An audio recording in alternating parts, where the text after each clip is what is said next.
Alrighty, hello everyone, and welcome to another live stream.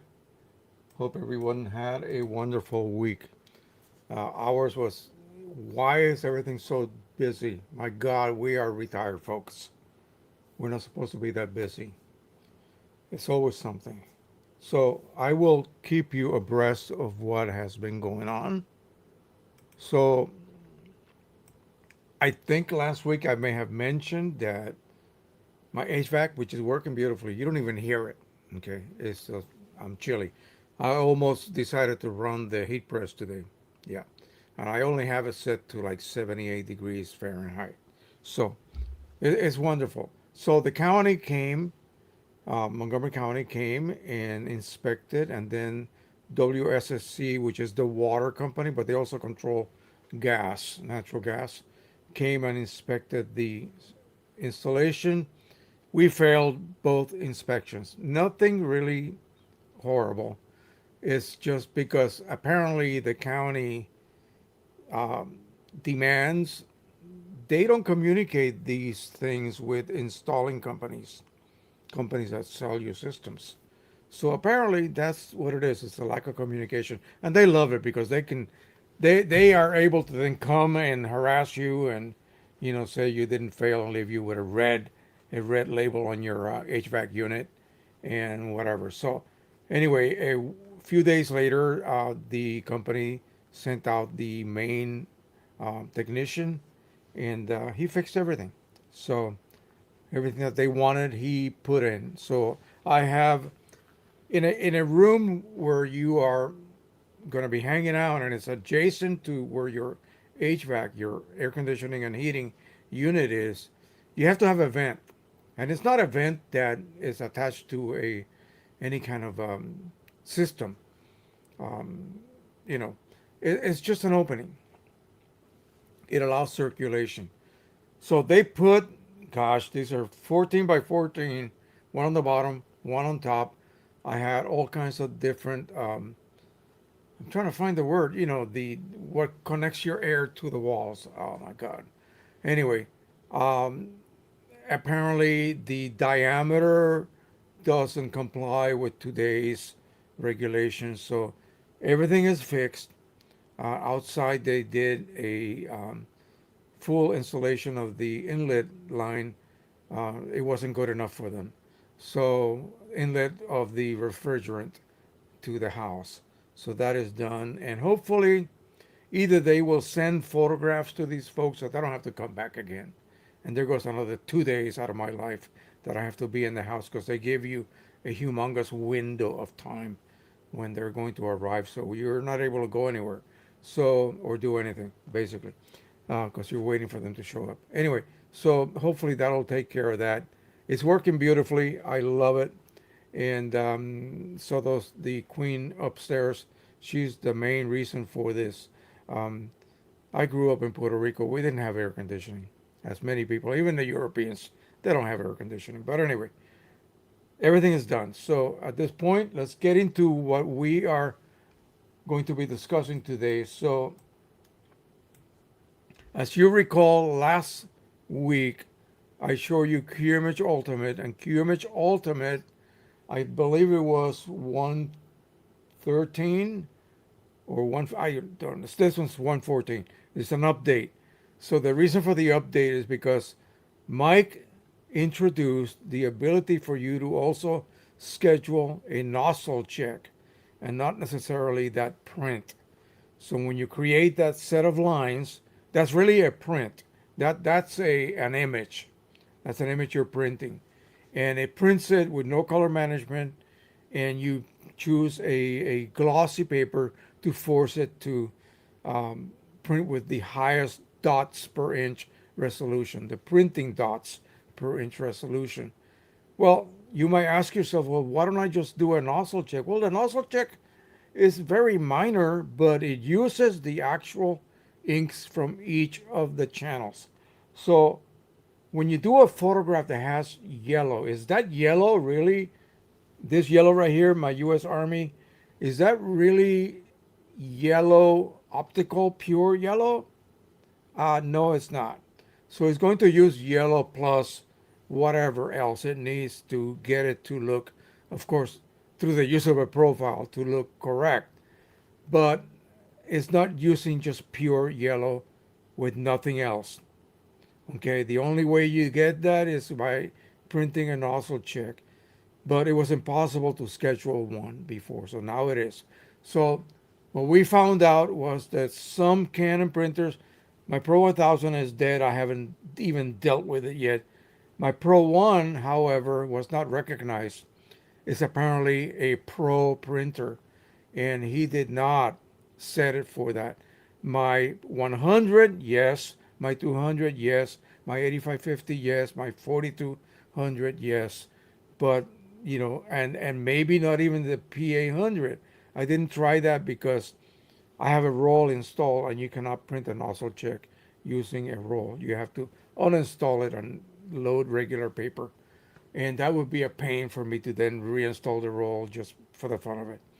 So we're just gonna check to see if I can print a Pro 1 nozzle check, then I'm happy because then I can schedule that, and it will use less ink than the regular line chart does, and therefore I can maybe do it once a day without any kind of worries about using up all my ink.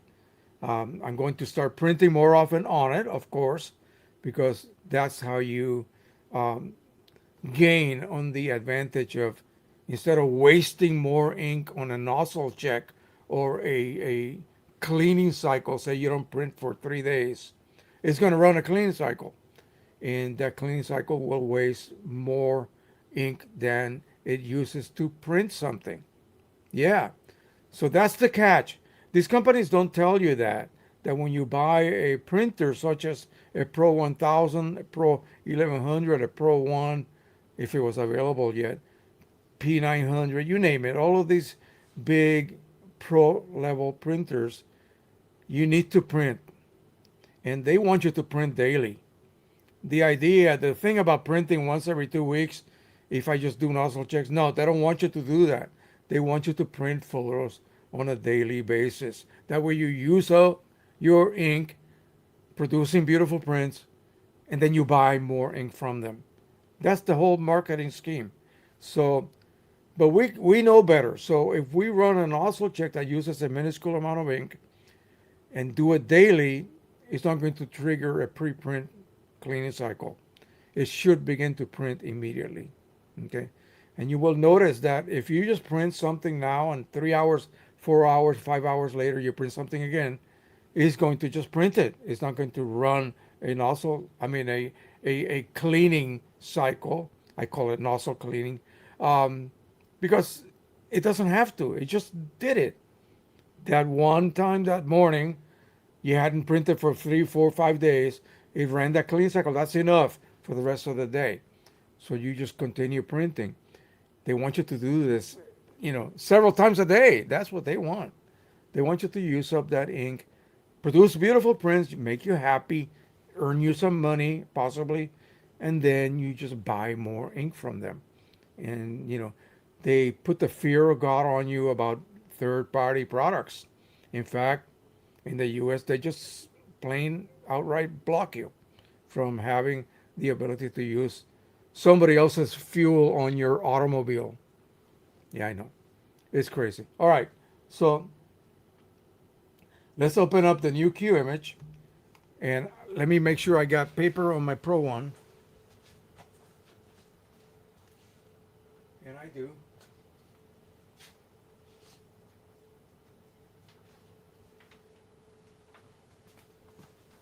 Here is the chart that I generated in QImage Ultimate last week, actually. So I haven't done anything the whole week on my Pro 1. So it's definitely going to run a clean cycle. My bad. So what we wanted to do is run a nozzle check, but do it through QImage.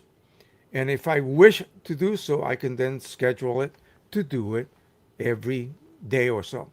So by doing, another advantage of that is that, see, the Pro 1 has matte paper settings and glossy paper settings. By glossy, I mean anything with a sheen. Anything that triggers the photo black ink, which is a glossy ink, as opposed to the matte black ink, which is just does not reflect back. That would be for matte paper or a fine art paper that has a matte finish. I would have to set up two runs, two of these, and one I would set it to use matte paper or fine art paper. If I do that, I have to load it through the rear feeder pane. Yes. So I would run matte paper, one set, and that will trigger black ink, and then glossy, and that will trigger glossy ink. But I would have to run twice, two different runs. One, even though this is just plain paper, one with matte setting, one with glossy setting, because I have both inks. Now, if I run a nozzle check, however, not only will it use all the inks, I mean specifically, the yellow bar will only use yellow, the magenta bar only magenta, and so on. But it'll run both black inks, both the glossy black or the photo black and the matte black on just one sheet. So there I saved myself a lot of ink. Okay, so let's go ahead and do that. Let's open up Q image, and this is going to be a first time test. I haven't even checked yet. I just installed it last night, and it is version 114.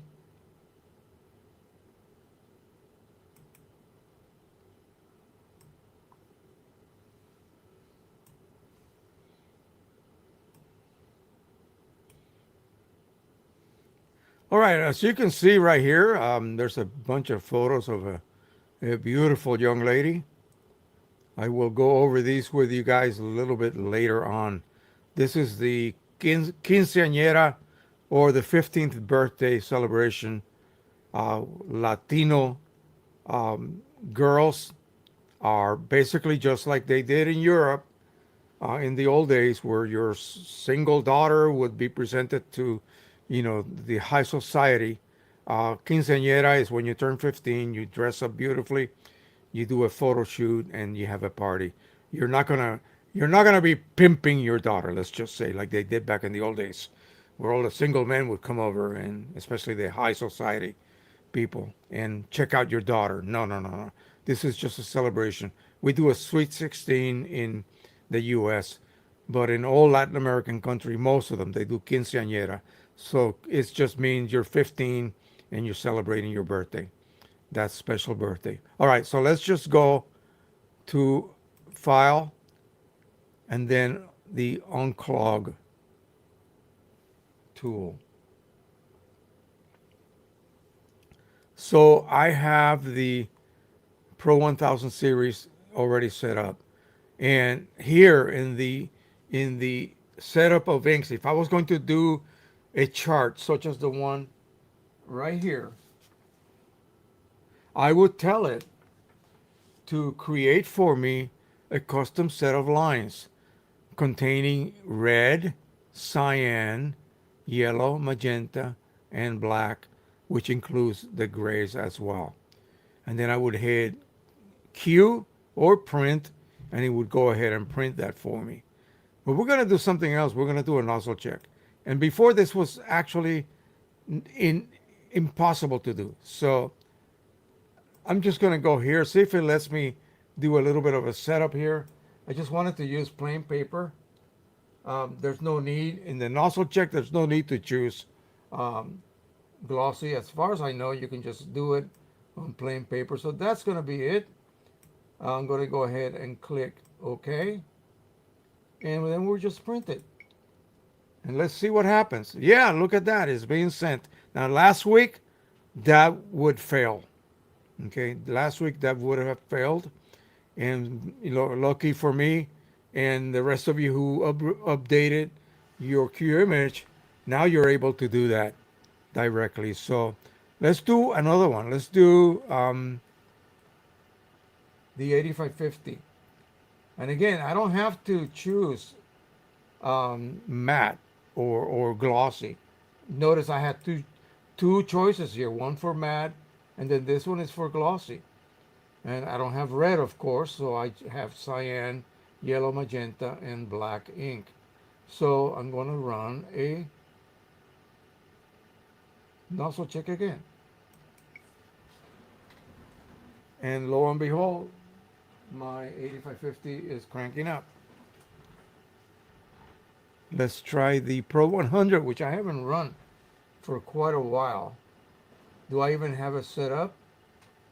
Well, actually, I do not. So let's go ahead and add the Pro 200. I mean the Pro 100, sorry. And I'm just going to go ahead and set it as if I was going to do the regular unclog tool. So I'm going to remove I had it set for black and white printing. So we're just going to pick glossy paper. This one here, it's fine. High quality. And 8.5 by 11. And I think that's all we need to do for this type of thing. So we'll go ahead and click OK. Save. And I'm going to go ahead and run a nozzle check. Let's see if it is loading it. I can see on my other screen. And there it goes. Here it is. Let me check my Pro 1, see what it's doing.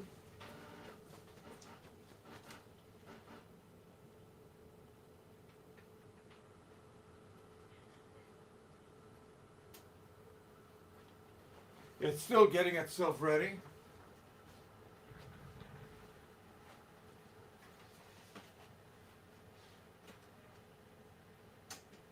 Pro 100 hasn't been used for a bit, so it's probably doing a bit of a cleaning cycle.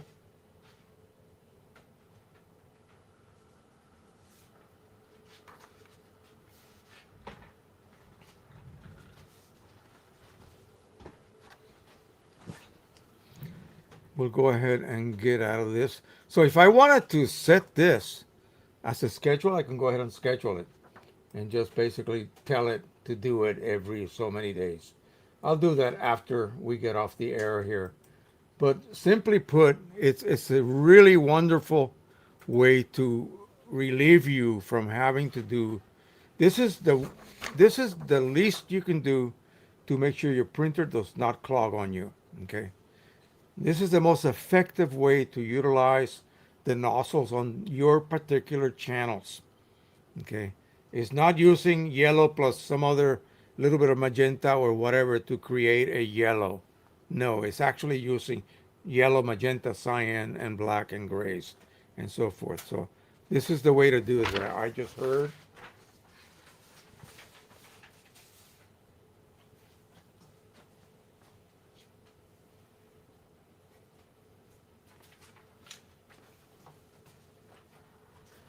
Alrighty. Again, perfect. Nothing missing. Notice my chroma optimizer. Those vertical bars are wet. They actually buckled the paper. What it does, it lays down a bit of a gray tone, and then it creates two vertical columns of the wet, basically the clear chroma optimizer. And you see everything else is correctly rendered. Beautiful. So I'm going to schedule this. I'm going to load some paper. And yeah, I am known not to print daily. You know, I'm just as bad as whomever else. But, you know, I'm just as bad. I know what I need to do. I just don't get to do it. So let's take a look here. And here we are. Now I know the Pro 200 is okay. I have a sheet of 13 by 19 A-sub glossy paper on it. We're going to be doing a print a little bit later on. This is fine. This is it. So that is all you have to do. Just, if you don't have, I currently have the P800, two Pro ones, one that I'm going to revive, I hope. The 4200, I should actually do one of those as well. Let's see, do I have any regular paper here. Yep. That one is a little bit iffy. It's actually missing a little bit, one or two more nozzles, which really doesn't really affect anything. Um, and it's my bad because I just don't use it enough. And sublimation inks are just horrendous when it comes to printing. Having to print daily, you have to do it. You absolutely have to. If I ever get myself a P800 and set it for sublimation printing, I better get my butt in gear and start printing daily. Otherwise, it's just not going to work. Okay, so I'm picking nozzle check. I set my colors correctly and print. Now, if you have a channel that's a little bit like missing a couple nozzles, you can just set it to print a black or a cyan or a magenta set of lines. It'll create that. I moved that out of the way. That set of lines, but it'll just be magenta, or it'll just be yellow, or two colors if that is the case. So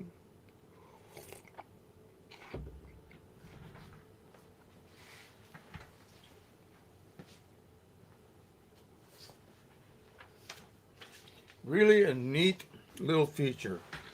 I have two black nozzles and one magenta that is a little bit iffy.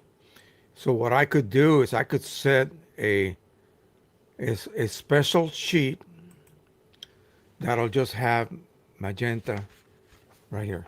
It'll just have magenta and black. And then just run three or four of those, and then hopefully that will be clear. This does not affect the image at all that you do on your transfer sheet, because you're using such a high quality setting when you're printing your chart, not charts, but your images reversed, of course, using Q image. It'll just use the highest possible setting, and it sort of blends everything together. You don't get any banding. Now, if you had more nozzles than that, then sure you would get some banding. Um, so this is what you do, and I could of course set a schedule like I said. So I'm going to be doing that afterwards. But let's go ahead and get back to the subject that I wanted to cover today. So at this point, if you haven't used QImage for a while, make sure that you update it to today's version. That way, you'll be able to do what really becomes a pain in the neck. I meant to say the other part of my body. Uh, yeah. So especially if you're busy and you're here and there, and if you are an old fart like me and you forget what you did 5 minutes ago, well, I need help. I need something to guide me and keep me in line. So having those schedules set up, just load enough paper on your printers. The printers you're going to neglect anyway, and that way they are kept happy. Okay. If you go away for a week, it's not a problem anymore.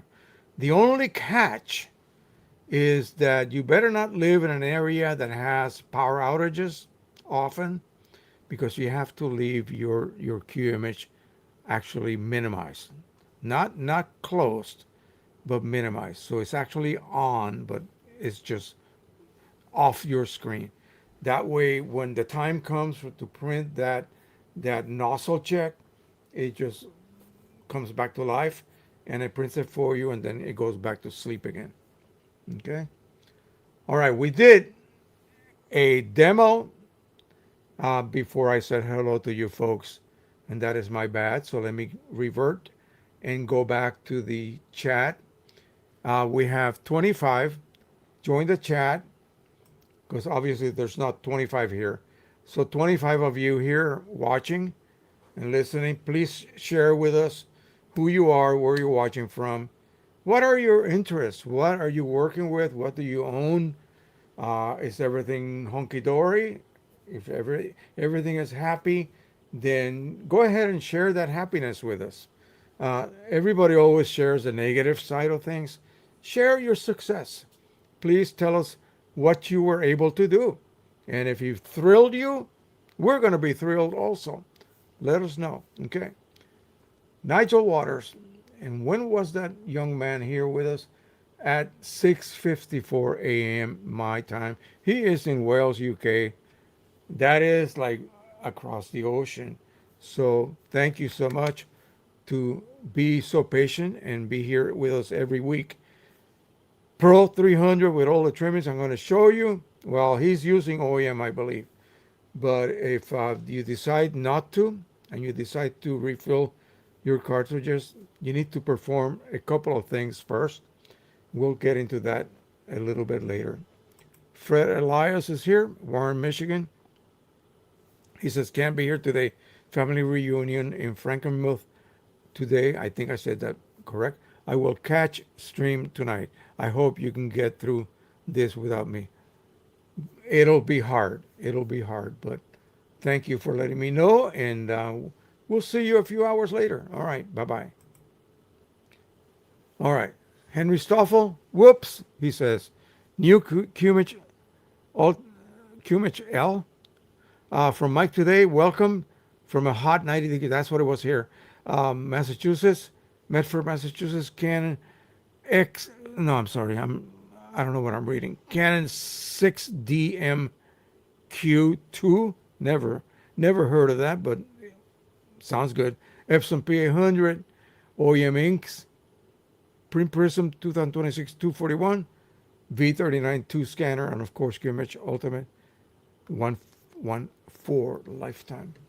Welcome back, Henry. Ron K, Trent, New Jersey, 8550 Gimage Ultimate lifetime Canon R5 Mark II and a Canon 7D. Photorealism STR. Okay. Hello, super hot Athens, Greece. Wow. I'm going to have to tell my grandson, not my grandson, my son-in-law. He is Gregorio Papaloukas. His father came from Greece in the 30s, joined the Navy here in the U.S., and actually my daughter is married to him. I will tell Greg that I have a person from Athens, Greece. All right, time no see because I was working late even on Sunday. Thanks. Glad to see you are fine and rocking. Yes, we try. Steve Excel from hot London, 32C. Epson, it gets hot in London? Epson P800 refillable cartridges using OEM decanted ink. That's the way to go. That is the way to go. X-Rite i1 Studio, QImage, Photoshop, Epson V500, Nikon Z, as they say in Canada, 7.2. Welcome back. Kevin Bruniarski, Ellsworth, Wisconsin, Canon Pro 300, Epson EcoTank 8550. Welcome back again. Captain Don Z is here from Richmond, Virginia. I haven't forgotten you. It's going to come. Pro 100 with all the trimmings. It's right here in front of me, right there in a box. I just got to arrange a time to print the labeling and just take it over to the post office. Sorry. All the trimmings, Sony A77, A65, and an A350. Photo Nikon is here. Edmonton, Alberta, Canada. Canon Pro 1100, Epson EcoTank 8550, XP 15000 OEM inks, papers plus Red River Ilford, Canson, Staples, QImage Ultimate 114, Print Prism 141. Print Prism should be, is it 241? Yeah, I think. Not 141. Let me make sure. Let me make sure. Yeah, 241. It's just a mistype. It's okay. I didn't want you to be using such an ancient version of Print Prism. Here's a Nikon D800, D850, and a Sony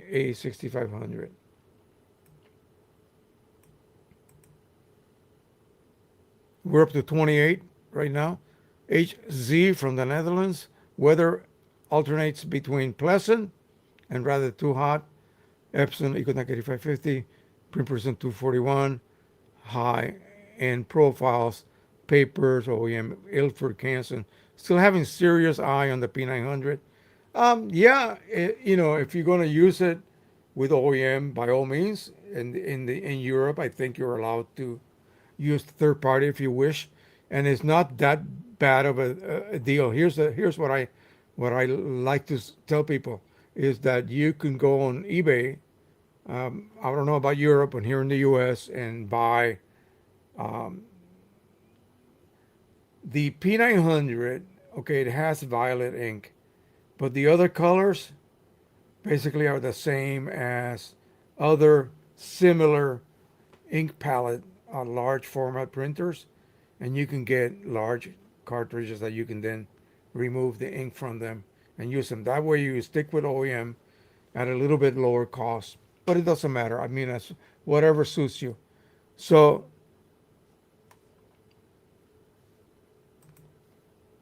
Henry says, for your info, Mike's QMH Ultimate 114 didn't run an also check on my SP. Oh, okay. Reported it to Mike for him. Yeah, he'll take care of that. He will take care of that.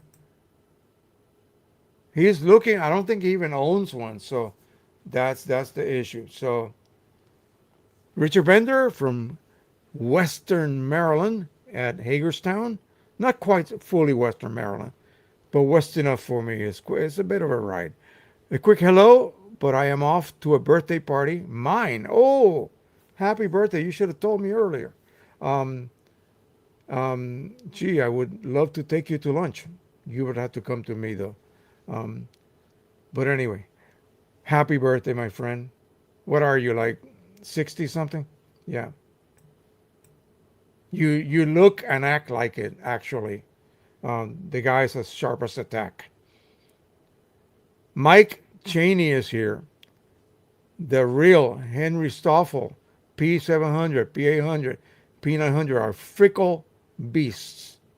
Their drivers are different than any other Epson. Try clicking properties and try both A4 and letter size, paper size before nozzle check. Yeah, you have to set the driver to a letter size or A4 size and then try. And he says, no joy. All right.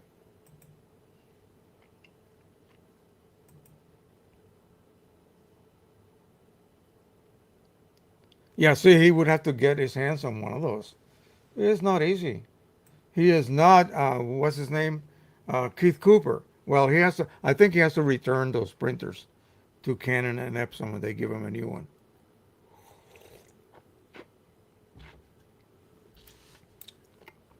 He doesn't live in a huge mansion or anything like that. He usually, I remember him saying word from by word that he would have to set. I remember he was being delivered a Canon something, a large Canon printer. They had to tilt it to go up the stairs, and they put it on his kitchen. And he was terrified that tilting it, maybe it was the Pro 1 or the Pro 1000, by tilting it, that it was going to trigger a emptying setup. You know, these printers do that. They have to empty themselves out before you ship them. So yeah, he was terrified of that. So he doesn't live in a huge, spacious space or type of house. All right, so for my friend who sells, this is Rick Johnson, who sells cartridges on eBay, um, and I'm going to send them some again when I'm able to do it. I got so many here, and there, in this box, in that box, in that box, in that bag. I have to consolidate everything, get a big enough box, and throw it in there and send it to him. I showed him this before. Well, Rudy Hallam has created this. This is a 3D printer holder. Simply, it just holds the the Pro 10 style cartridge, or in this case, it could be a Pro 200. Okay, right? So the Pro 200s, however, even though they are refillable, you have to disable the chips. Precision Colors has the instructions how to do that. And then once that is done, you just buy this unit from Mr. Hallamum. Link is on my app. Check the video description. You will see the app. Go in there and look for his his store online. So this actually works really well. So I want you to take a quick look. You see the circle right here? That's the outer surface of the plate that controls the bellows, the bag basically, that fills with ink. And it is spring loaded. When you buy a cartridge, this is nothing to do with your own cartridges. Okay, your own cartridges, they're empty, they got empty, you take it out, you reset the chip on the Pro 10, that is. You reset your chip, and you just simply add ink like this. Okay? And you weigh it, put it on a scale, zero it out, put it on a scale, and begin to add ink until you reach like 31.5 grams. You'll see that the sponge, this doohickey right here, will become wet with ink. Well, that's too much. So stop right there, give it a little squeeze, take a folded up paper towel, and blot that extra ink off. Let me remove you here. Blot that extra ink and put the regular clip on it. This is a special clip that he makes, that Rudy Hallamum makes. Let me make sure I put this the right way again. So, unfortunately, what happens is that many people, especially those who think they know what they're doing, they realize that cartridges, they're worth a few bucks each. So when they reach empty, they collect them, like I have many of, and sell them on eBay. The problem is they threw away this clip. So that sponge is dried up. It's not wet. I just wet this one a little bit earlier. Notice that plate is all the way out. So if the bag is all the way out, how can I add ink? If I try to dribble it, it's just going to stay on top of the sponge. It cannot enter. The bag has to be collapsed. So for one time only, when you buy these eBay carts, you have to collapse the bag. How do you collapse the bag? With this.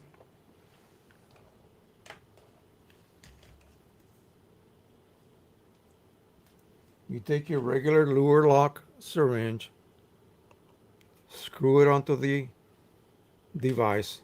Watch what happens here.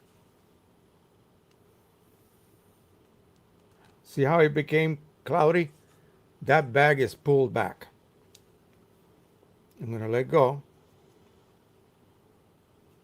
It does not spring forward again. Okay. I have collapsed that bag. I can load 10 ml of ink, put it back on, and inject that ink. Look what happened to the bag. Okay. Take it out, take this out, weigh it. If it's 30 grams, add a few more droplets of ink. Now, if you're really picky and you want to flush these cartridges, for example, if Rick wants to flush them before he sells them, especially the Pro 10s, they are resettable after all. And I will send you a resetter, by the way. They are resettable. So for those who have working Pro 10s, they're wonderful. Excellent. Just keep your OEMs, and when they reach empty, and by the way, you could go to empty, it doesn't matter. I take them all out. I would have two sets again, just like I always say for the Pro 10. Remember, these cartridges have inner waste ink pads, and after one cartridge change, it generates a full in this case 10 cartridges loose ink. Do you want that every time you change just one cartridge? No, no, no, no. You set yourself a another set already refilled, already reset, sitting on a Rudy Hallamum cartridge holder, and then you swap the complete set. Take that one out again, put it on a scale, dribble the ink drop by drop, 31.5 grams. You're done. That's it. That's plenty of ink. It doesn't have to be flowing out of the sponge. Okay? And you're pretty much done. Now, say you buy something from eBay and it's missing that cap. It's going to be dry. That sponge is going to be all the way to the front. Okay, like it is right now. You want to flush that. So again, water. You're going to take this, collapse it, take it out, fill this with water, fill, flush, fill, flush, fill, flush. Take out the water, sink fresh water, fill, flush, fill. Look at that. I can't even go any further. That's how well this seals. Flush. And just remove all the water. Once it starts becoming clear, you're good. Remove all the water. Notice like that. Spill it out. And now you see that I cannot, that bag is completely collapsed. Take this out, put a clip on it, and put it away. That cartridge now is ready to be sold. Okay. All the cartridges that I have clips. All the empties that I have been given to me, they have clips. So you won't have to order anything from England, from the Octo Ink, I think it is. So that's it. This device, I don't need it anymore, so I will add this to the box of goodies that I'm gonna. I can't make a promise, you know me, but I will get that out to you. I will get that out to you. And believe me, trust me, people are gonna want these. Um, Again, I don't have any Pro 300 chips cartridges. Um, so, Martin has those, the flush clips. Yeah, this is better though. This is much better. I know what Martin probably did, maybe something like this, or is it something that has been actually manufactured? If it's something manufactured, then get it from him. If not, Rudy Hallamum has these available. Okay, makes life so easy when it comes to. Again, I made a mistake to buy some of these um, CLI cartridges from eBay, and when I got them, I go, oh God. And it took me like an hour to refill one because I had to do drop by drop and then squeeze. And I saw air coming out of the west port. Squeeze, add more ink, squeeze again, more air, more foam came out. And until finally it was just ink coming out. And I waited, and it was close to 32 grams. So I was good to go. And then from that point onward, I'm fine as long as I don't empty the cart and just let it dry like these people do who sell it on eBay. They just don't know what they're doing. All right, Fred Bird, Ellington, Connecticut. Commercial, legal, aerial, and all photographic restoration. 3 Nikon cameras, Epson P700. All righty. Um, Hopefully we will have the time, and I just want to do a quick exploration of the Library of Congress photo collection. And I found one particular area that has a little bit of everything. It's really cool what they have done. And I specifically love photographers from the 30s, 20s, and 30s. I don't think you're gonna find real Ansel Adams stuff, but other other photographers that were doing, say, 4x5 cameras or 8x10 cameras. These folks at the Library of Congress scan those negatives, and then they produce a digital file that they make available for you. Sometimes it'll even have the edge of the film negative. Film negatives were coated on the right edge, had a little set of notches. That way you knew in the dark which is the emulsion side and which is the back, so you don't flip it up, backwards in your film holder, and then end up with zero, when you shoot. So yeah, they're pretty good, um, pretty good. Thank you. I know. Yeah, I know. I'm just terrible, but I have to get everything together, and I'm trying to do too many things at the same time, and I just can't. But anyway, let's go ahead and take a look at what I did this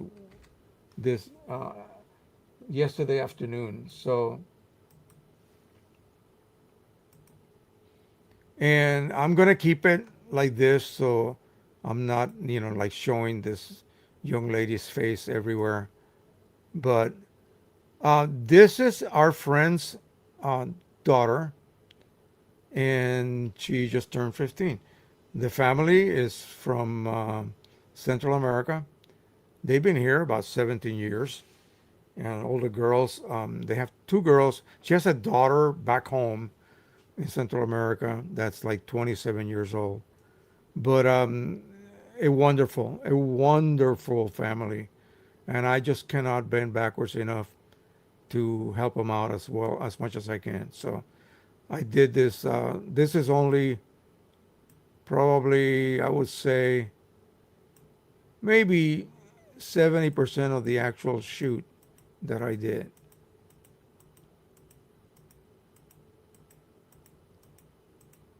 I know that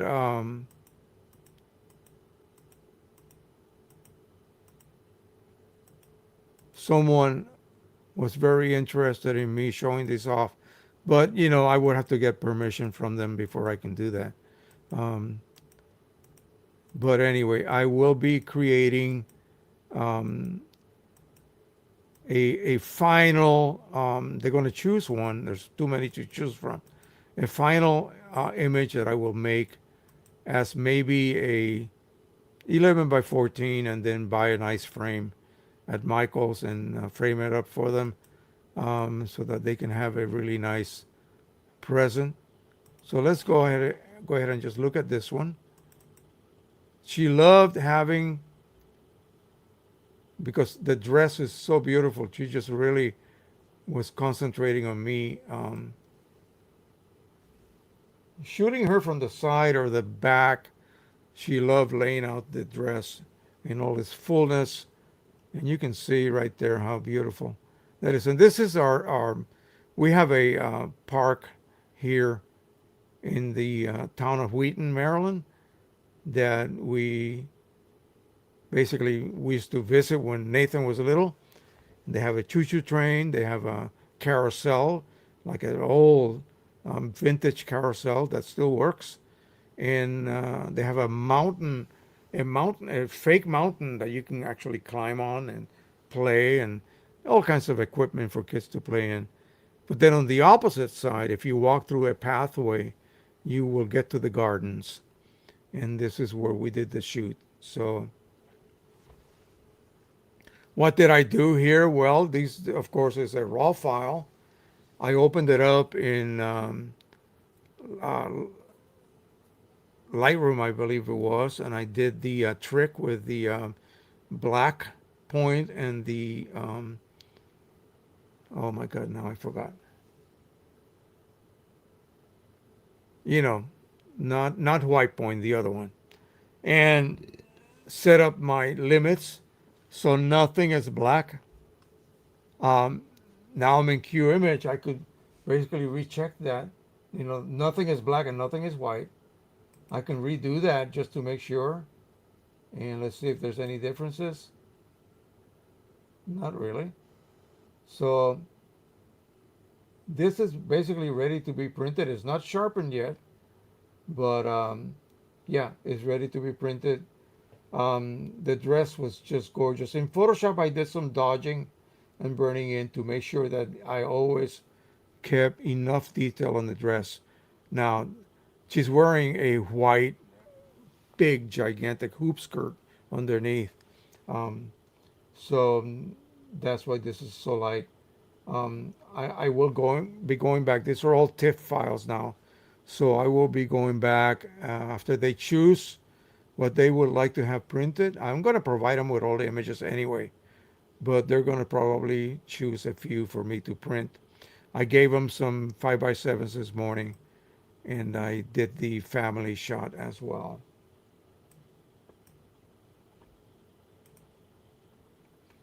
So another one here is of course, I will not use this. This is just for their use only. This is the mother. This is the cousin. And these people are gorgeous. Okay, they're absolutely gorgeous. Uh, we had a blast. And fortunately, there was only one more group doing this.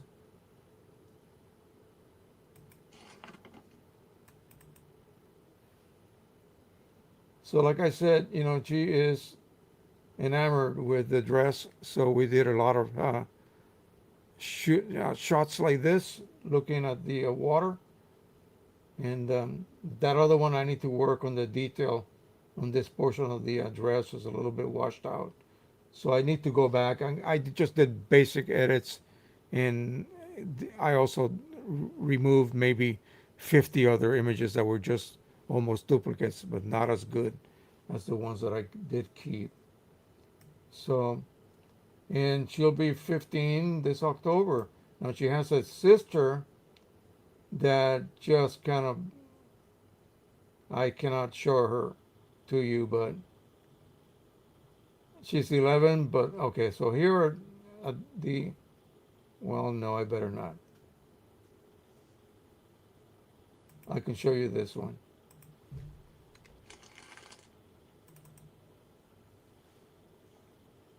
I don't think they show enough of the face here to matter. But there you go. This girl, she's 11 years old, and she looks like she's 16. So, of course, I told the parents, you going to let her out of the house? Because I certainly wouldn't. Yeah. She's only going to like middle school coming up here. So I asked her, and she's very, very well, um, how should I say it, expresses herself so well. And I asked her, are you going to be doing this when you turn 15? Because I thought she was like 14 already. No, she says, no, it's just too much and it costs too much money. And I thought, oh, that's nice. And then she says, I'm fascinated by photography. And I went, well, now, you know where to find me, right? So tell the mother, I said, when you go to middle school, there's no clubs or shop really in middle school. They did in Los Angeles when I went to junior high school, as we used to call it back then. But possibly when she gets into high school, especially since she's going to be coming to Albert Einstein High School, where all my kids went to. It's like 4 blocks away from my house currently here. Um, they will have that sort of um, after school activities. In fact, it's an art and music magnet school. So my son was a musician, and back when it became that, when my daughters went to it, it wasn't that. It was just a normal school. So now they bring in students from other areas in the county to Albert Einstein High School if they're into the music programs or the art programs. And they're the ones that you see at the local malls displaying their art. It's really nice. And I've always wanted to get involved with that. But then COVID hit, and I just stayed away. I should go back and sort of introduce myself to the art people there and see what they would like me to do. I would love to help the students. I would love to set up something in school where I can have a couple of hours after school, one time a week or whatever, where I can work with the students. Students that are interested in that. My grandson, you think he's a modern boy, like everything? Of course, he has the best electronics, the best phones, the best computers, the best everything. He likes vintage stuff. He just took my Exacta, and I thought, should I let him take that? That was the very first 35 millimeter I bought with my own money, and it was used at the time. It was like a 19, what is it, a 1949 issue, Exacta, and I bought it when I was like maybe 1962, 63, around there. Cost me $23, by the way. It had a Tessar lens with a little ring that you focus. It was not a regular focus. The front element only moved.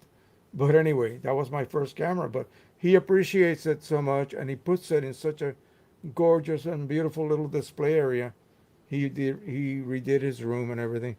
I said, okay, okay, dude, you're gonna get everything I own anyway, because no one else wants it. So I figure, why not? That was only one of like 30 other cameras. I saw a movie where they used an Argus 35 millimeter Argus 4, I believe it was, that little rectangular camera about that big. I saw that being used in a movie, and I just laughed because he's got that as well. He took that from me as well, and it's fine. Whatever.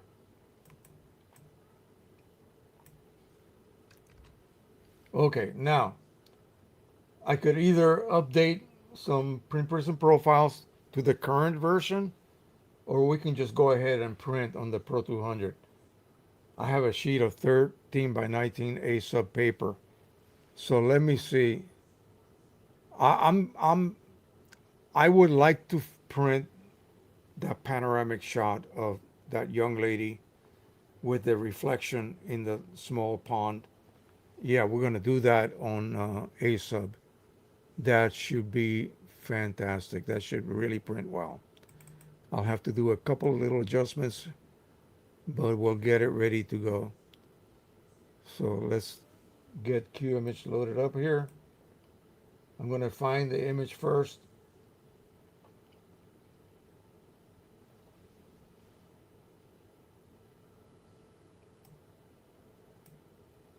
And I think I'll do the vertical one. Let me set the printer, of course, to the P Pro 200. We'll set the glossy paper to Photo Paper Pro Platinum 13 by 19. Here's the profile already. Look at that, how it pops up automatically. It's amazing. I love Q image. All right, so we're going to have a more artsy border on there, half inch, not 5 inches, half inch. And then we'll load this baby. I'm going to crop it to fit, and there it is. Yeah, that'll work. We're going to do a quick exposure setting. I know Mike cringes when I do this, but I like to do it. That's it. Look at that. Beautiful. I'm going to sharpen this already very sharp image. We're just going to add one radius and about 125. Boom. Yes, I love it. And I don't think I'm going to saturate it anymore. It's fine. It's fine the way it is. That'll work for me.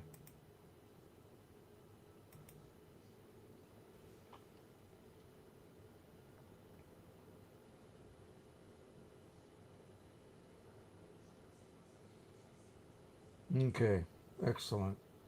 We'll double check. Here's the profile we made. This is actually updated to the newest version. 13 by 19, platinum. Platinum, if you're confused about why I chose platinum, that's what I used to create the profile chart. Okay. So I have to basically use the same paper type that I used when I printed that chart. And Canon Pro 200. Boom, let's do this.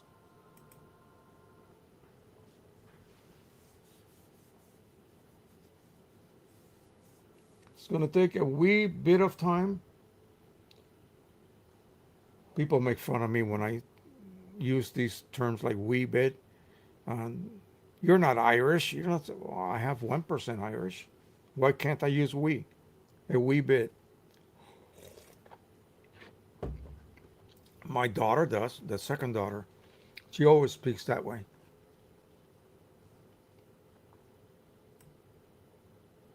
Okay, make sure I answered everybody. All right, guys, what and gals, what have you guys been working on? Let me know. This is going to take a bit to load. Um, After we do this, we'll update a few profiles. I'm going slowly through the list of profiles. I have one actually ready to be scanned, which maybe we'll do that one first. And then I love how quickly the profile creation actually takes place now. Mike, if you're still here, I did verify it. Um, it took about 3 minutes and 30 or 20 seconds for the previous version, and then this one actually in half. About a minute and 30 something seconds later, it was done. So your claim is has been proven to be correct. Not that I had any doubts, but you know that I doubt everything. So I had to prove everything to make sure that it is actually true.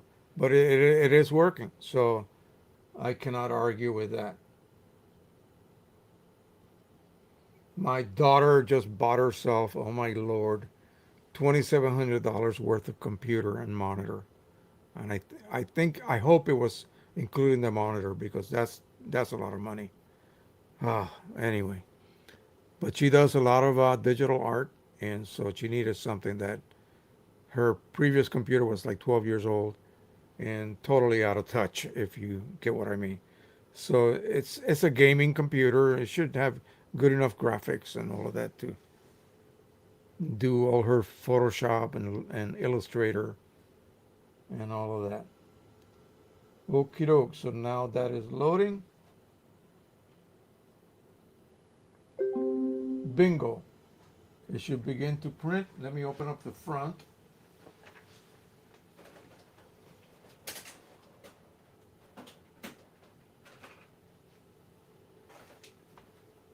All right, so my dream of restoring my 2880, I think that's a failure. So it's going to go to the pile behind me here. It's sitting over there right now, and I'll move the Pro 200 to a more sturdy, more rigid area back here. Right now, it's on a little cart with wheels. I don't trust it being there, so we're going to move it over there, and then we're going to get rid of that.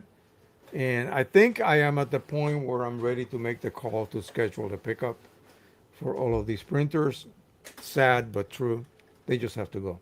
So then, of course, I'll contract Nathan to help me bring them upstairs. I'll slip him a couple of 20s because that's going to be a lot of work. And we'll have to not only take him up, but also take him outside like a Sunday afternoon for the Monday pickup. All right, so we are printing right now. This should come out beautiful. As you can see, look at this. Check this out.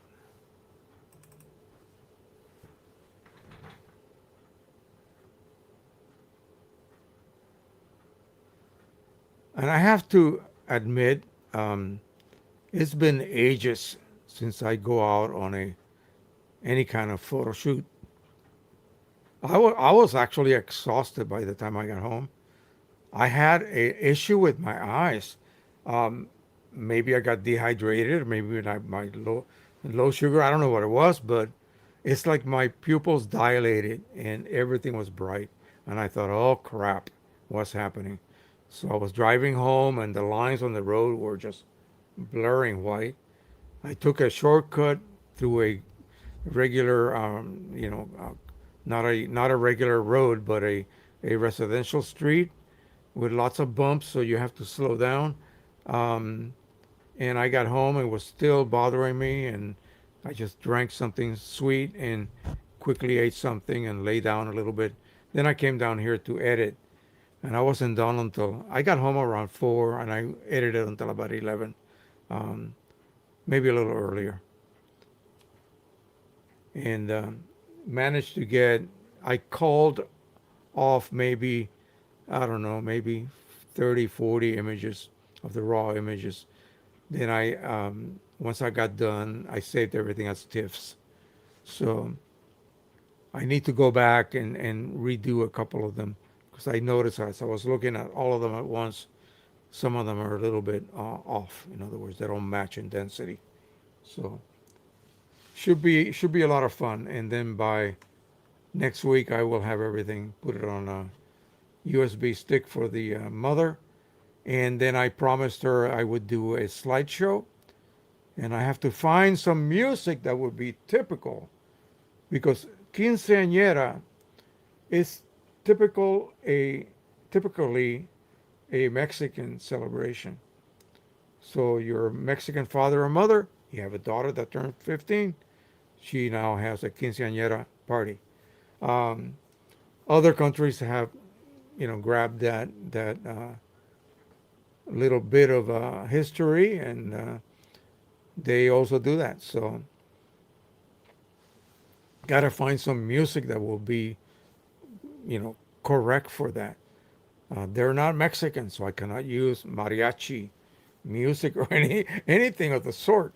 I have to find something a little bit more modern that will be suitable for a Latin American, but now American citizen living here.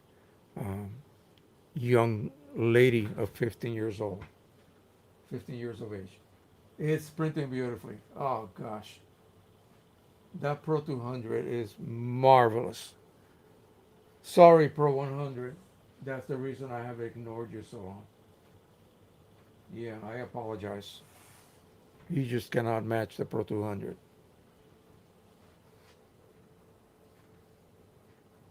And keep this in mind. Even though, let me just get out of here.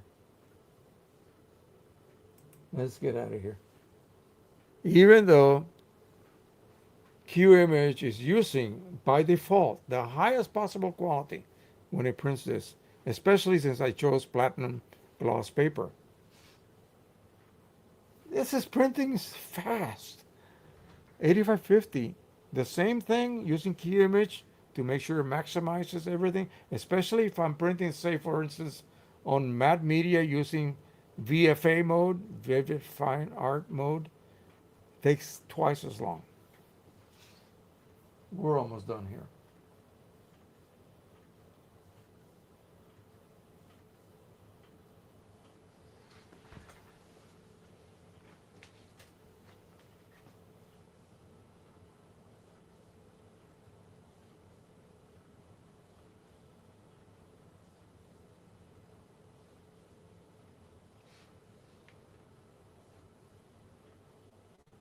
Almost done.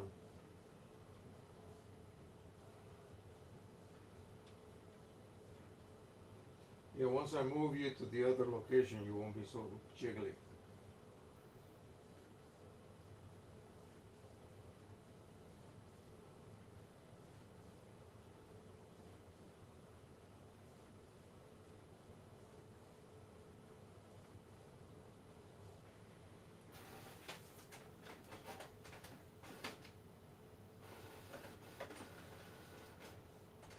Mm.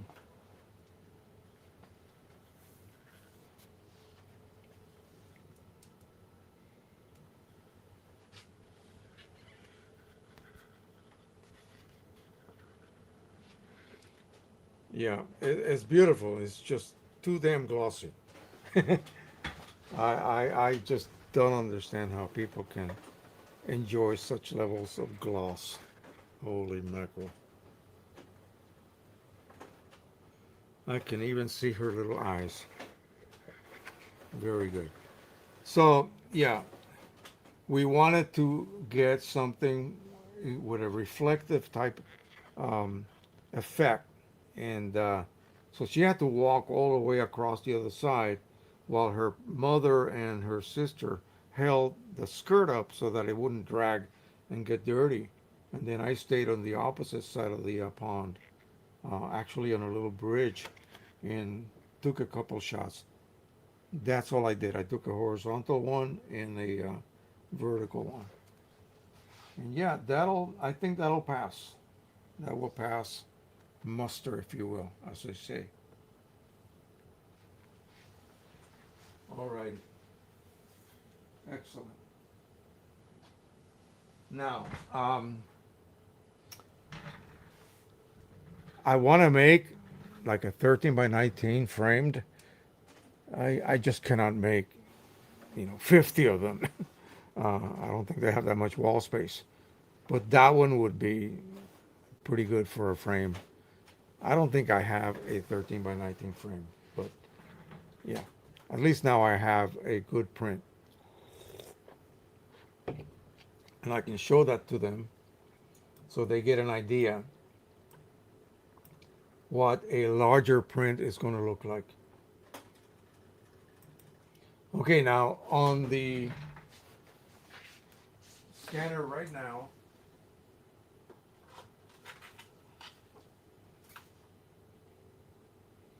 I have Green Pix 8550 VFA mode. I printed this. This is on Print Prism 241. So we're going to go ahead and scan this bad boy. And then I'm going to print an 11 by 9, 11 by 17 of one of those shots again and see what we get.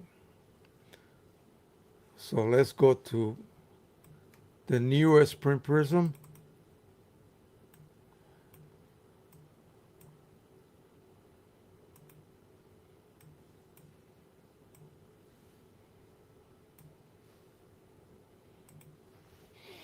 And let's see, we're going to change the name, of course, to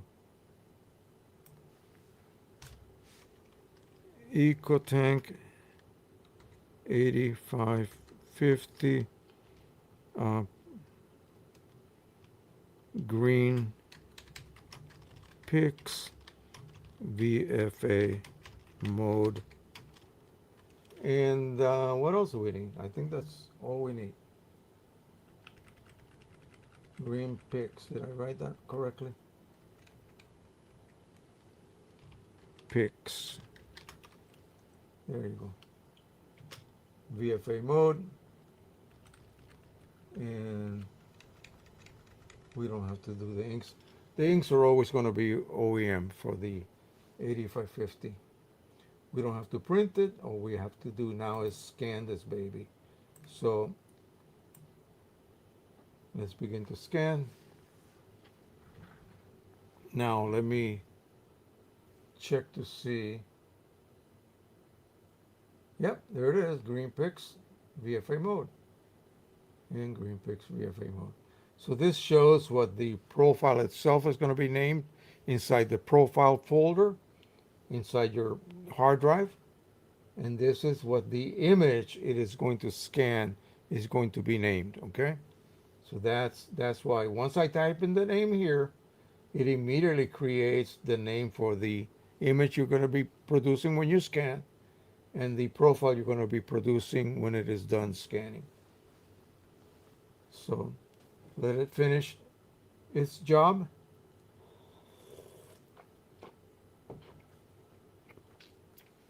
And of course, in the old days, you would have to manually say produce profile, but no longer is the case. And down here, it is actually showing you the what scan is actually performing now. So it's doing the cooling for the third, And 5 seconds, 4 seconds, three, two, and one. And scanning the third pass right here. It will, of course, stack those into one. Hello, Pete. How are you? Canon Pro 1100 OEM inks, Moab Slick Rock Metallic Pearl, 260 grams per square meter. Welcome back. How is your Pro 1000? It's still down. I saw a previous video yesterday where you loved the Pro 1000. You were so happy. Yes, I was. It did. I mean, it served me well. I know other people whose Pro 1000 has failed a lot sooner than mine did. So I'm not that sad per se. I think I should be able to solve it. I just need to find the time and just wait it out. Um, the issue is removing the printhead. I have two of them waiting, two brand new ones.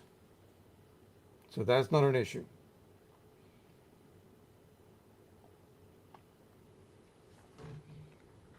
The high priority now is to get these packages ready to be shipped, and then I can work on the Pro One, my much younger or newer Pro One, the one with the least amount of life in it or use.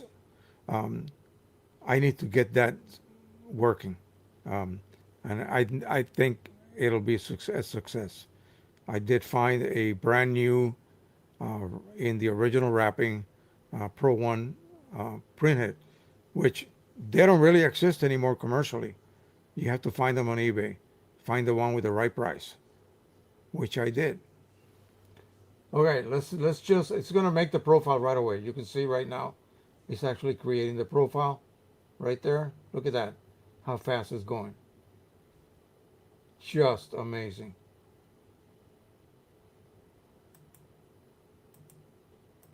Look at that. Perfect selections on over 9,000 little tiny um, squares, each representing a color. This is truly magical. That's all I gotta say.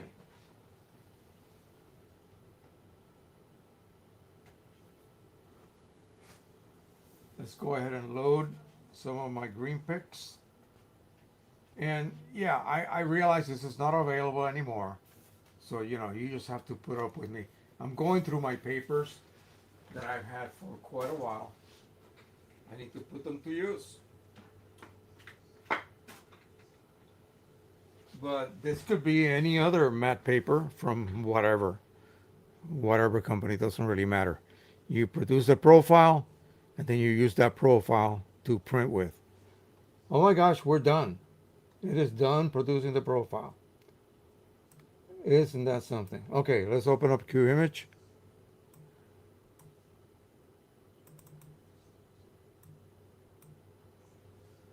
Mike, you didn't even let me finish talking and that thing was done.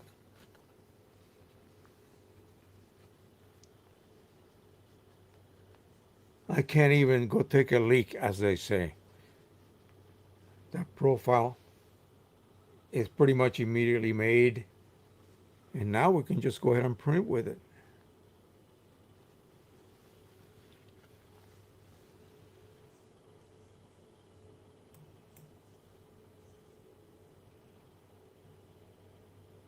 I want to print the other one.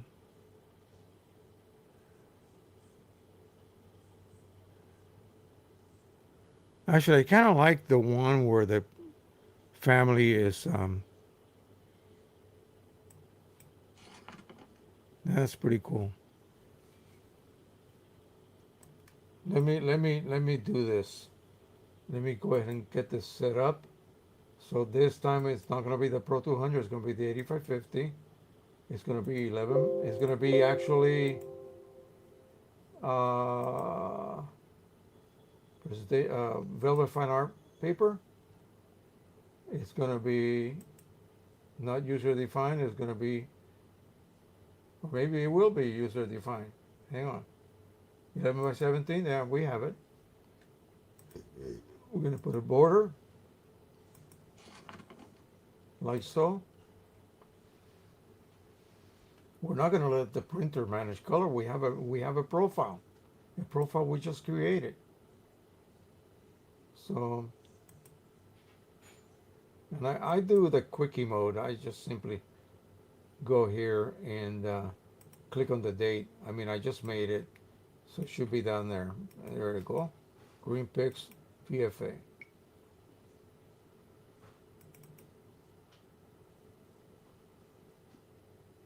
Do my little trick.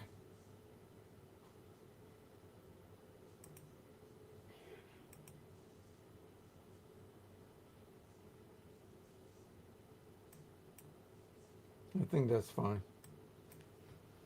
Everything looks okay. And give it a go. Now, when you're printing on matte, you can actually sharpen a little bit more than you normally do. I just kept it at the same level in this case, but they just recommend that. The old timers do.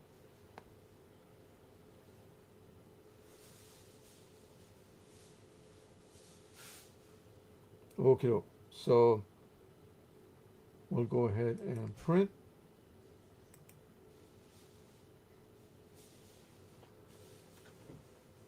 Take a drink.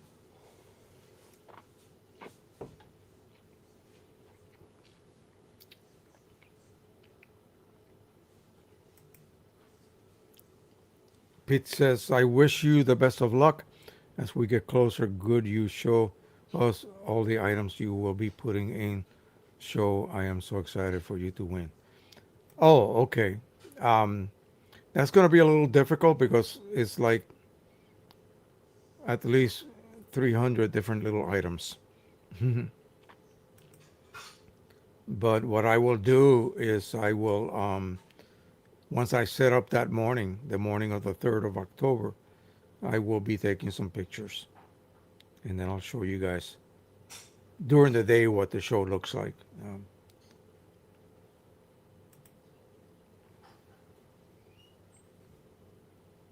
Oh no, oh no, hang on a second. What else did I have here loaded? Yeah, oh gosh, no, no, no. Once it starts printing, I'm going to cancel. That's one of the mistakes that I make when I use QImage sometimes. Can I just get out and cancel out? Yeah, let's just get out.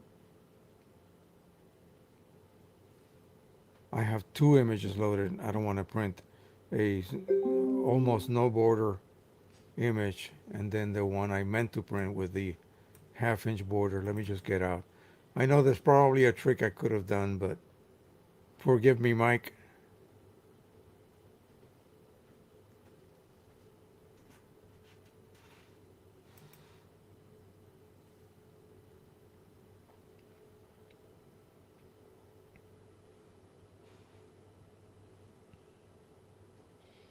What's this one? Oh, oh, look at that. Why don't we do that one? It'll be similar to the other one. Oh, yeah, most definitely. We'll do this one instead.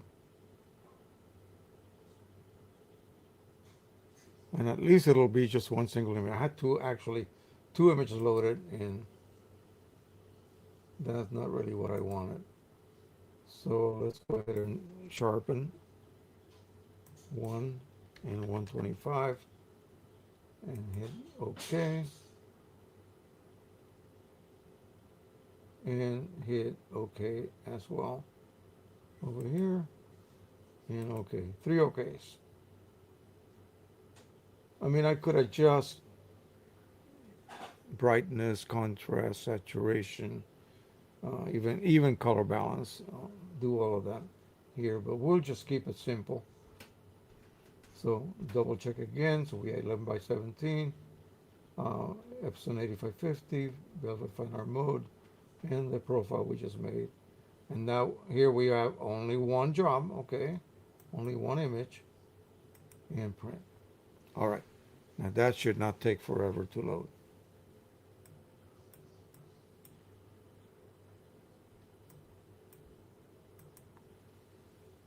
Let that baby begin. What time is it? 1:28. Wow.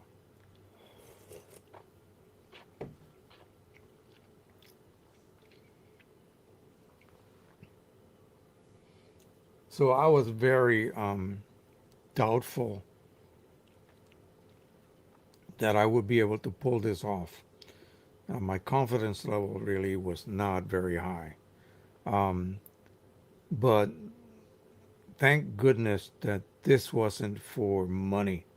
Okay, this is a free job that I did for this wonderful family, and that just takes the pressure off. And of course, they are really super appreciative of what I've been able to pull off. And I surprised myself. These actually came out really well. They turned out really nice. And of course, it's an easy subject. The girl is just beautiful, and the scenery is beautiful. So how can you miss? Well, you can screw up. You can screw up your exposures. You can screw up your composition. You can do all kinds of things wrong. What I found myself realizing was that in Photoshop, I was using the crop tool to keep it by hitting the shift key while you crop. You keep the same ratio, and I had to do very, if not no cropping whatsoever. So I must have, you know, um, shot everything the proper way, I guess you can say. There were a few images that had something distracting, say like here in the corner, and I just went ahead and cropped a little bit off, and then slid the image over here and that way and that and this way until that object was gone. Or I could have just used the erase tool in Photoshop and just completely obliterate it, and it just blends it right in with the existing image in that region. Say, had it been um, a giant frog sitting here, well, that would have been neat as hell. But if you want to get rid of it, you just use the magic tool and remove it, and it's gone, and it replaces it with whatever what the background image detail was, and you don't even realize you just erased something. It's pretty neat. That part of AI that I don't mind using. Okay, doke. Now we can print this baby. So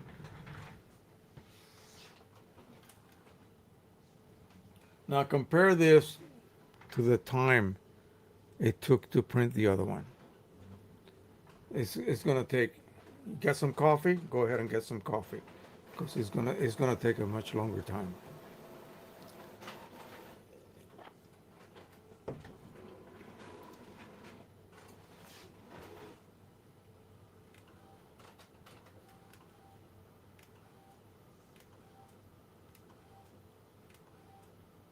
It's barely advancing per pass.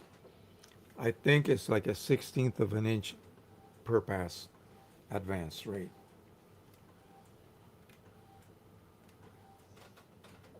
No, actually less than that. Crazy. Anyway, so let's see what else we got here.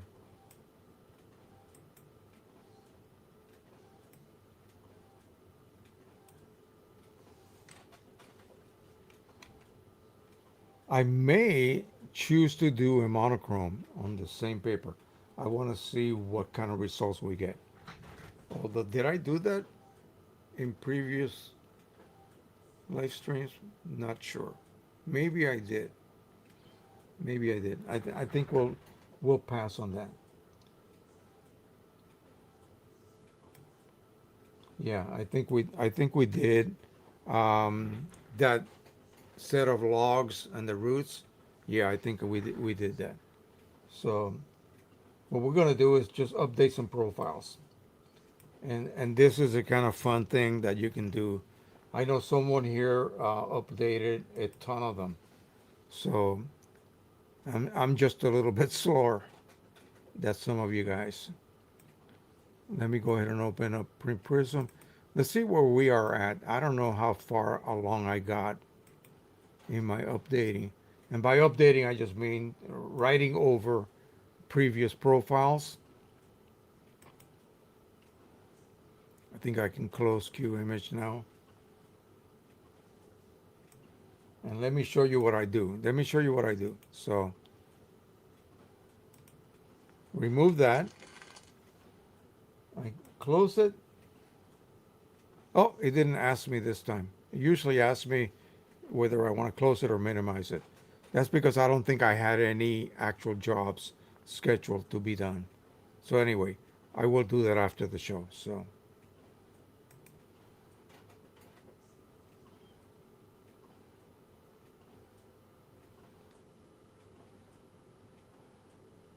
it is. It's amazing what it contains internally that I have not seen on any other printer. And that puts it above pretty much everything in its class. 17-inch type printer. Imagine, imagine just for a moment if you had a roll adapter for 17-inch. Good Lord. Yeah, because the other one is a 24-inch. So why wouldn't you want a 17-inch roll printer of the caliber of the 1100? I just don't get why Canon hasn't done that. Actually, I'm just drinking squirt. Um, you guys know I don't drink anymore. It's beginning to come out at a snail's pace. So while it is doing that, let's let it do its job. We're going to come over here, open file. Let's see where I stopped off. I think, and I need to. I'm going to switch over here a minute. So bear with me.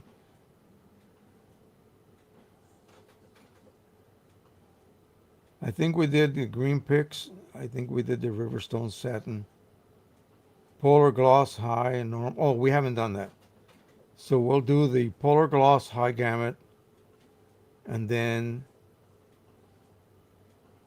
yeah, okay. So polar gloss high gamut and regular gamut. Remember, that's a setting you can actually choose here. Open that. Yes.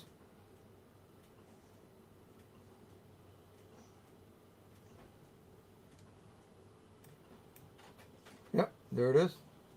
And create profile. Boom. Boy, that's easy. Bam. Could you speed up the process a little bit, please? We have people watching here. Now, that's what happens when you choose VFA mode. It is using both blacks. It is actually the quality is incredibly high. That's why it's taking twice the time. And again, it's advancing only like less than a 16th of an inch.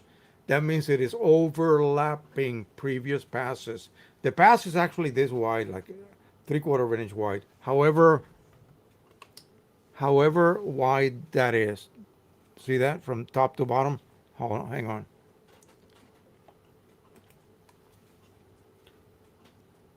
That that length. That's how much ink is laid down. But then it overlaps every, I don't know, couple 30 seconds of an inch, maybe a little bit, even less than that. And it just continues to overlap. It's laying down very little amount of ink, and then it's just adding more ink and more ink as it's overlapping every pass, and that just incredible detail because the dots per inch and the tiny droplets are so small. Then it's able to then by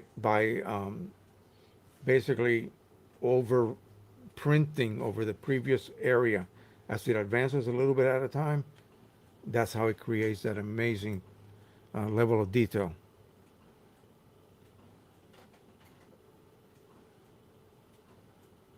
Yeah, that would be fantastic, but I don't know how they're going to pull that off. Like, how do you, at what point do you allow cleaning solution to enter? It has to be before the dampers, and the dampers contain several milliliters of ink that you would flush away. Okay, and you would not be able to just choose a specific color over another.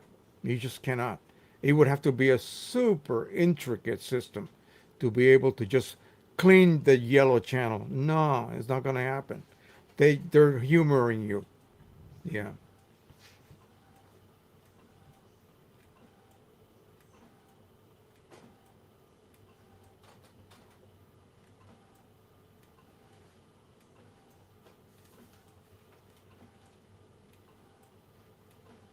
Okay, this mode of printing allows you to create much deeper blacks than you would ever be able to create just using matte paper, just regular matte paper mode. Okay, so now this is done. While I was talking, I think it finished way before I got done yapping. Let's go ahead and do the next one over, the normal gamut.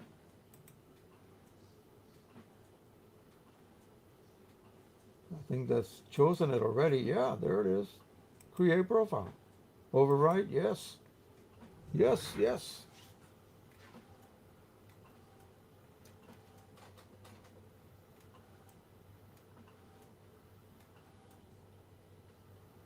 Let's see how we're doing over here.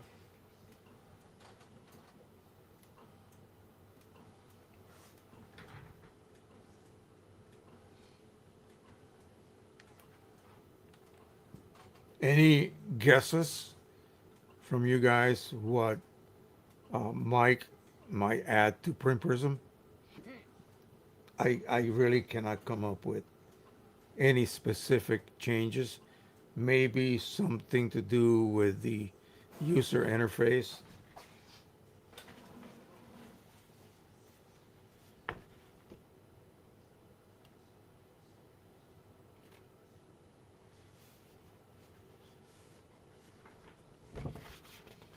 It's a little bit damp.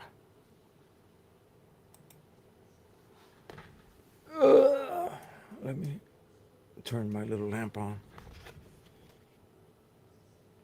So this is on matte paper. It's not fantastic, but it's good. The deep tones are very deep. Um, it's able to do what normally you couldn't possibly do on a dye ink printer to print on matte paper like this. Um, I think even on the Pro 200, if I was to make a profile for this paper on the Pro 200, it probably works out very well. That black ink, the photo black ink on the Pro 200 from Precision Colors is very deep. It's a very deep, strong black ink, and it may be able to produce what we would expect a black tone to be. Now this cannot be fully black because there's detail here that you have to keep, maintain. And you can see it. You can see that detail. And there's our girl right there. And she looks grand, as you can see. Excellent. Very, very good. Oh, we're done over here again. My gosh. I can't keep up with you. Let's do one more here. I know this is boring as can be, but okay. So this will be Staples Photo Supreme Gloss, and then we'll do matte. And one that I need to go out and buy. We're going to Michael's tomorrow, so I'm going to see if they have any Strathmore acrylic linen. I think I'm completely run out of that. There you go. This is ready to print. I mean, to create the profile for. Sorry about that. Boom. Wow.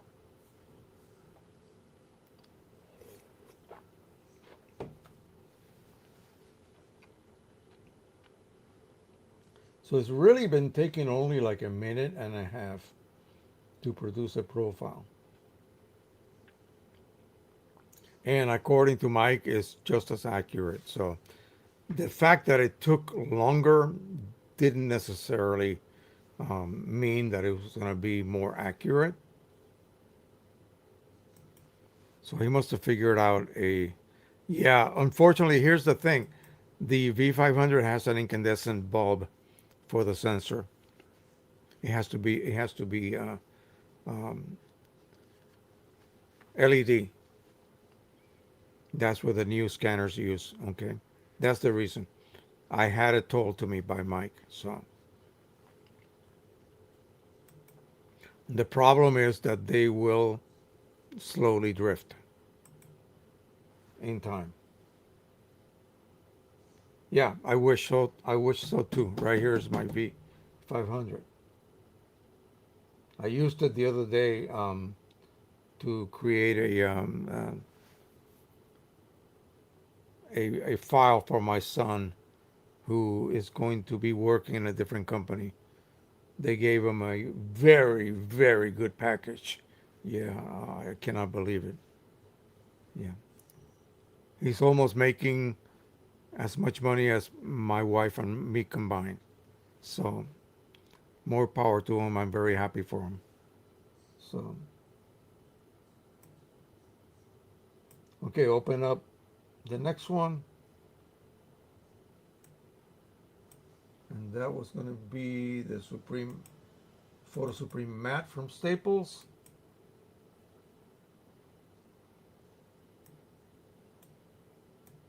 And there it is. And create profile. Wow. Jeez.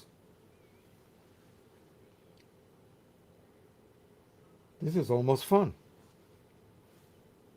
What else do we got to talk about? Did I take that off? Yeah, I did. I think that's going to be it then. We'll make a few more of these. You guys got any more questions? Got any more requests for, I don't know what else, really, I don't know what else to do here. Um, what can we possibly demonstrate? Should I go back to doing some more metal sublimation? Um, you guys let me know. I got a Pro 200. I got a P800 that I'm going to be performing. Here, let me go to me here. I'm going to be doing a reloading of an earlier paper Red River had, San Gabriel 1.0. I got a couple rolls that the factory, the mill, rolled backwards. And so the instead of the printable surface being on the outside of the roll, it's on the inside. So it's curled the wrong direction and it gets strapped in the printer. You just really cannot print on it that way. So what I'm going to do is to finish printing what I have on this current. I have like maybe 6 feet left on this current roll of a semi-gloss from Red River. I think it's polar semi-gloss or something. Maybe, yeah. And so I'm going to re-roll that beautiful, it's gorgeous paper, San Gabriel.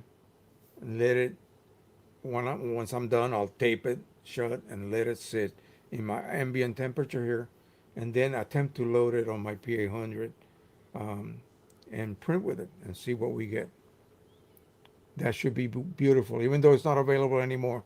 It'll just bring back a lot of memories to me. You are hell bent on that, aren't you? What do you want to know about it? Um, it's it just brings everything in. That's all it does, and it may adjust. Um, it may react differently to black and white. We could do a demo. I was going to do that on the Pro 1000, but that's not able to do that anymore. So, um, what is it? If you have to give me like specifically, what is it you're looking for? And then we can come up with a, like I did when I was working in research, we come up with a protocol and step by step process and continue doing some tests, and we'll have to do that every you know step by step according to the protocol we create, and see what it is that we are looking at and what it is that we get and how to evaluate what we get. Okay, so let me know.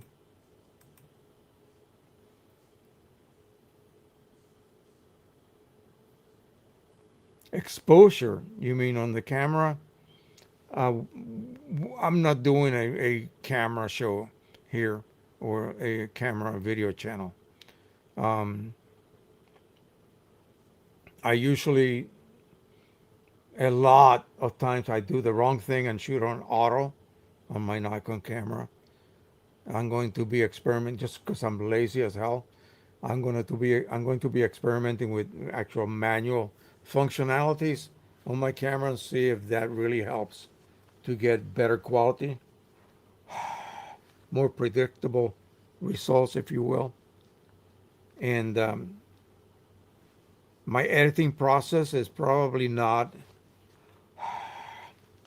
as elaborate as what some people tend to do, um, but it's the final result that matters. So initial exposure to download meaning from the video card, I mean the memory card to the computer. Um, don't know what you mean, my friend. Um, yeah, correction. Yeah, I can do some editing demonstrations, but again, like I said, everybody edits differently, and so I can show you what I normally do, and we can do some in Photoshop and then do some in Lightroom just to show you the difference um, of what each would be. I'm not talking about exposure, but there seems to be issues in getting really good color. Um,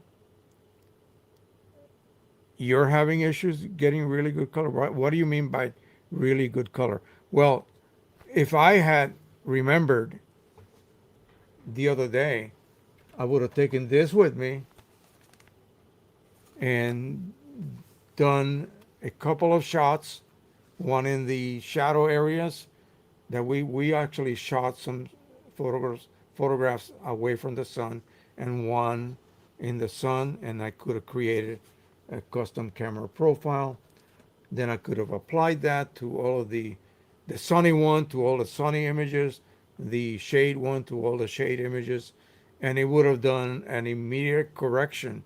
What the sensor refused to generate because it cannot capture every color accurately. Just like printer inks cannot reproduce every color accurately. You need a profile to fake it. In other words, give it some help so that it can come close to what the original colors were. You can do that at the camera level, and I totally forgot to do that. I thought about it, but I totally forgot to do it. So yeah, I can do a demonstration of that and show you.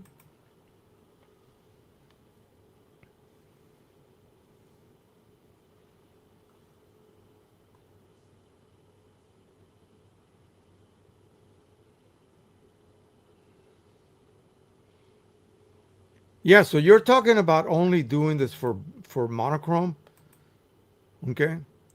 So are you thinking about taking an image, turning it into a monochrome, a three channel, still RGB but monochrome, and then printing it using perceptual rendering intent? Is that what you want? Sure, we can do that. Yeah, we can do that.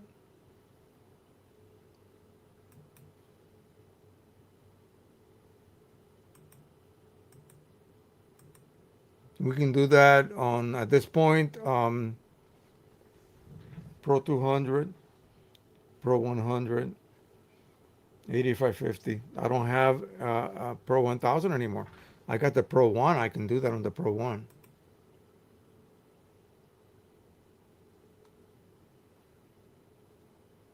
Yeah. Yeah, we can try to do that.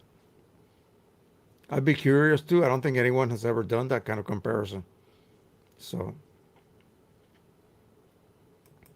we'll see what that does to the actual print. We'll have to do a control, which would be a normally printed one, and then of course everybody to me that means um, relative colorimetric setting, black point compensation, and then another one with black point compensation turned off, and the perceptual setting, uh, relative perceptual rendering intent activated, and then do the comparison. We'll have to do that on a glossy paper to grab as much of the dynamic range of that black and white image as possible, not on matte. Okay, glossy will really allow you to capture the whatever range you happen to have. Okay, hopefully it'll be from 0 to 55. All right, I think we're gonna stop because yeah, it's getting close to 2 o'clock, and I want to keep it to 2 hours from now on. Um, if you guys don't mind, I mean I think that's plenty. Um, After that, people fall asleep. I know I do. All right, so let me load my. Thank you. You saw what I did last week. I showed you what the issue was. I switched back to the Windows Media Player, and it seems to be working today. So let me load the next. Move this down, and here we go. Let me turn the volume off a second here. I just want to cue it up for you guys. The next slideshow. So yeah, I would suggest, just to help me out, um, next week, starting next week, try to come up with a plan. I can only just repeat talking about what I always talk about. Uh, the the workflow for printing remains the same. There is no difference between today and 5 years ago. So you print with a profile, you turn off color management off in the driver. That's it. In relative or perceptual, black point comp on or off. Not much else you can do. So once you get that down pat, it should be a piece of cake for you to be able to um, print your photos and do it accurately. Um, we can talk about other aspects. We can talk about different papers. There's no new printers coming out that I know of. So what else can we discuss? Um, we can dive into QImage Ultimate and see if there's any hidden features that we just don't use, because there may be better ways to do the same thing in Photoshop or in Lightroom or some other editing um, gizmo. Um, yeah. So I think they have made it so easy for us, especially using QImage to print with, and especially using Print Prism to create profiles. It's just almost dummy proof now. And I find it that sometimes the excitement of, oh my God, how is this going to come out? I hope it's great. Those were the days of film when you went click and you had no clue. You think you composed it correctly. You think your shutter speed and f-stop were correct according to your light meter, but you really didn't know what it was going to come out like. And we use that silly term. What are the prints or the photos going to come out like?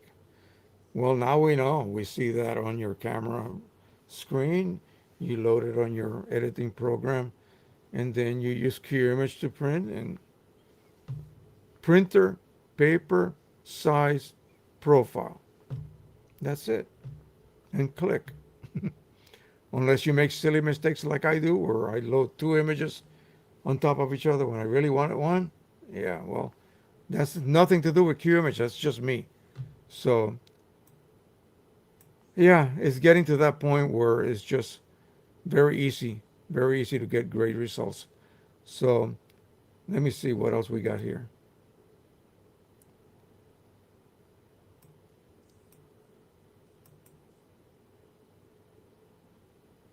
Yeah, let's do that.